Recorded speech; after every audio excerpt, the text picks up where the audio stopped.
People like you don't build wealth, Frank DeLuca said, leaning against the counter of his rental office with the casual certainty of someone who'd convinced himself that poverty was a personal failing rather than a systemic circumstance. I was there to drop off my rent check, hand-delivered, as Frank required, because he said he didn't trust the postal service and definitely didn't trust online payments. And he was offering unsolicited commentary on my life trajectory while I stood there in my work uniform, still smelling faintly of the restaurant kitchen where I'd spent the last 10 hours. The words weren't new. They'd been variations of the same theme for the 5 years I'd been renting from him. Renters were failures, property owners were the real winners, people in service industry jobs were fundamentally limited in their potential. Yet the twist came not from the cruelty of the statement, which had long since stopped landing with any particular force, but from the fact that I'd spent those 5 years not just paying rent on time. I'd built a detailed financial plan, invested systematically, educated myself ruthlessly about real estate markets, and been waiting patiently for exactly the moment when Frank's financial incompetence would create an opportunity for me to become his employer. What would Frank's face look like when he received the letter saying his new landlord was me? My name is Deshaun Morrison, and I have spent the last 12 years learning that the most powerful response to dismissal is quiet, consistent, unstoppable success. I came to Frank's building in 2012 as a 26-year-old line cook with exactly $3,400 in savings and absolutely no plan for how I would ever build anything larger than that. I was working at a mid-range restaurant in Denver, making decent hourly money but no benefits, no stability, and no pathway forward that didn't involve either climbing the ranks into management or finding a completely different career. Frank owned a small apartment building, 6 units, nothing fancy, the kind of property that housed people like me. The rent was $850 a month, which was steep for my budget at the time, but cheaper than anything else available in the neighborhood. I'd signed a lease, moved into Unit 3C on the 3rd floor, and I'd tried to build some kind of stability. Frank was always around. He lived in Unit 1A, the first-floor apartment that came with the privilege of being the building's owner. He was a man in his 60s, perpetually grumbling about property taxes and tenant problems and the general ingratitude of people who rented from him. He'd invested in this building, he liked to remind anyone who would listen, and he was doing a favor to society by providing housing to people who couldn't manage to buy their own. The first time he'd made a comment about my prospects, I was 3 weeks into my tenancy. I'd asked him about a repair to my shower, and he'd told me to wait until he got around to it. When I'd pressed, he'd said something like, "You know what your problem is? You think like a renter. You don't understand property ownership. That's why you'll always be broke." I'd nodded politely. I'd waited 6 weeks for the shower repair. And I'd started thinking very carefully about what it would actually take to not be a renter anymore. The education came first. I checked out books from the Denver Public Library about real estate investing, personal finance, wealth building, mortgage basics. I watched YouTube videos about property flipping, about rental income, about how leverage actually worked in real estate. I attended a free seminar at a local community college about first-time home buying. I read articles. I listened to podcasts. I absorbed information with the kind of focus you bring to something when you understand it's actually important. And I discovered something that Frank didn't seem to understand. That wealth building was a skill like any other skill, and it was absolutely teachable. By 2014, I'd implemented a detailed budget. I was making $48,000 a year as a line cook, which wasn't huge, but it was enough. I cut everything non-essential. I moved grocery shopping to discount stores. I stopped going out socially. I didn't buy new clothes unless I absolutely had to. Every single dollar that wasn't absolutely necessary for survival went into savings. By 2015, I'd accumulated $22,000. I opened a 401k at the restaurant. They'd just started offering it. And I contributed the maximum allowed. I opened a Roth IRA. I started reading books about stock market investing.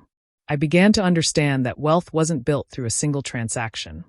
It was built through consistent, incremental decisions that compounded over time. And I stopped listening to Frank's commentary about my prospects. He continued to make the comments, of course. He couldn't help himself. Every time I paid rent, he'd find some way to remind me that I was fundamentally limited, that people like me didn't own property, that I should probably just accept my station in life. I smiled politely and paid my rent on time. I fixed things in my apartment myself when they broke, refusing to call Frank to do it because I wanted to understand how things worked. I saved and invested and planned and educated myself. And I waited. In 2016, I made a lateral move at the restaurant. I stopped being a line cook and became a kitchen manager. The pay bump was modest, but the benefits improved significantly. I got health insurance through the restaurant. I got 2 weeks of paid time off. I got my first real stability. By 2017, I'd saved enough money for a down payment on a modest property. I'd also gotten my credit score to 780, which qualified me for better mortgage rates. I was ready to stop being a renter. What I wasn't ready for was the moment when Frank would become desperate. He'd never been a good landlord, but he'd been a functional one for several years. He collected rent, made minimal repairs, and generally avoided catastrophic problems. But around 2018, things started to deteriorate. He stopped maintaining the building as carefully. The common areas became dirtier. The repairs took longer.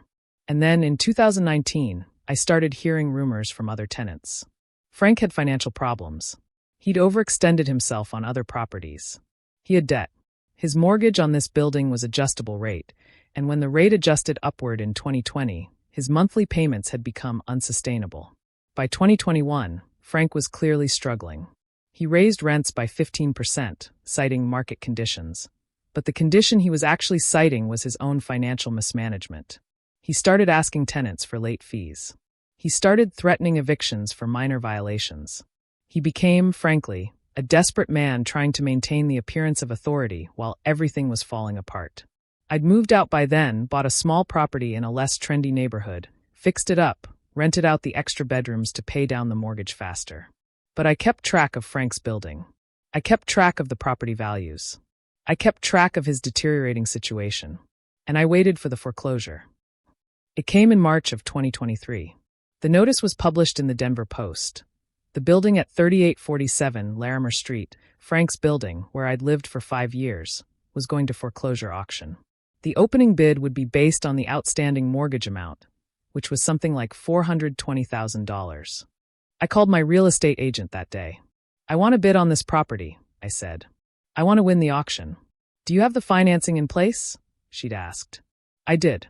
I'd built enough wealth by that point, between my rental income, my stock investments, my real estate appreciation, and my consistent savings, to have $150,000 in liquid capital and access to a $300,000 construction loan from my bank. I was ready. The auction was held at the Denver County Courthouse on a Tuesday morning in April.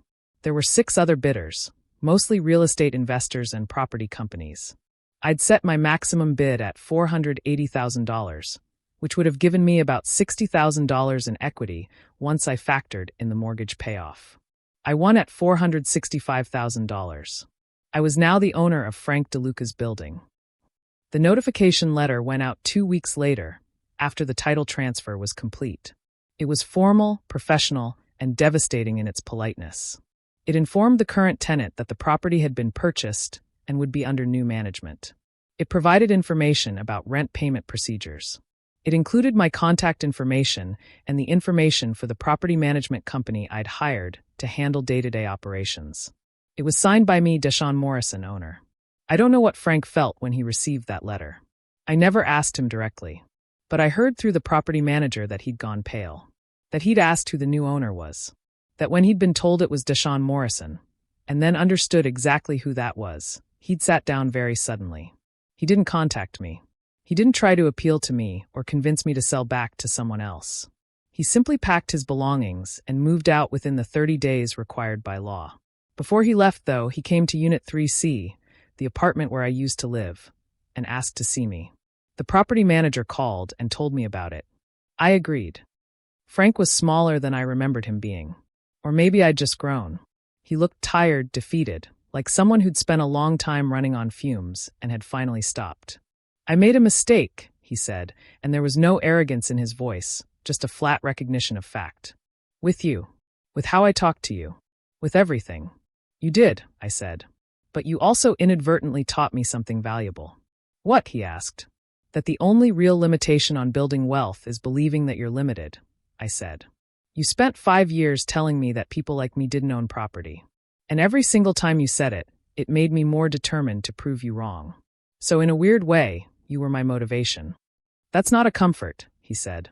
I know, I said. But it's the truth. I didn't raise the rents on the remaining tenants. In fact, I actually lowered them by about 5% and implemented a regular maintenance schedule so the building didn't fall into disrepair again. I renovated the common areas. I hired a responsive maintenance person. I treated the building like a property I actually cared about because it was.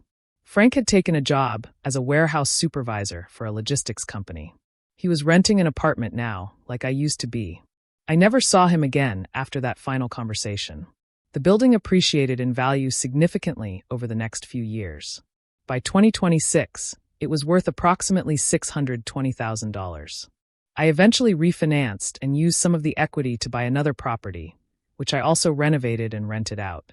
That property led to another property. And another. By 2028, I owned 4 rental properties and had a net worth just over $1.2 million. All of it came from the same place. Refusing to accept someone else's assessment of my limitations, creating a detailed plan, and executing that plan with absolute consistency over more than a decade.